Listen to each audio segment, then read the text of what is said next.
અમદાવાદમાં સિનિયર નેતા કાળુભાઈ ભરવાડ ફરી ચૂંટણી મેદાનમાં સિનિયર કોર્પોરેટર કાળુભાઈ ભરવાડની અપક્ષ ઉમેદવારી લાંબા વોર્ડમાંથી કાળુભાઈ ભરવાડે અપક્ષ ઉમેદવારી કરી છે। ફરીથી પોતાની જીતનો તેમણે વિશ્વાસ વ્યક્ત કર્યો। 5 વર્ષના કામો પર મને વિશ્વાસ હોવાનું કાળુભાઈ ભરવાડે કહ્યું।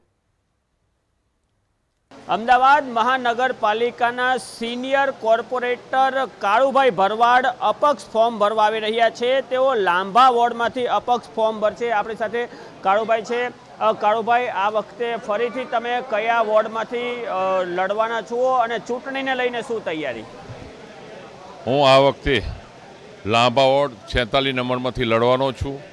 ચૂંટણીને લઈને અમારી એવી તૈયારી છે કે અમે છેલ્લા 5 વર્ષથી ચાલુ કોર્પોરેટર હતા અપક્ષ, ત્યારે કોઈ દિવસ એવો નથી ગયો કે અમે ઓફિસે જઈને લોકોની ફરિયાદ નહીં લીધી। ફરિયાદનું નિરાકરણ કર્યું છે। લાંબાની જનતા ચોથી વાર લડું છું, 2 વાર જીતાડ્યો, 1 વખત સામાન્ય મતે હું મારો પરાસ્ત થયો અને ચોથી વાર હું ફોર્મ ભરીશું। મને લાંબાની જનતા પર ખૂબ વિશ્વાસ છે કે મને મત આપી અને બહુમતીથી જીતાડશે। કાળુભાઈ, પેનલ ઉતારવાના છો કે એકલા લડવાના છો? આમાં અત્યારે હાલ તો હું એક છું, કોઈ સારો વ્યક્તિ હશે તો અમે સાથે લડીશું।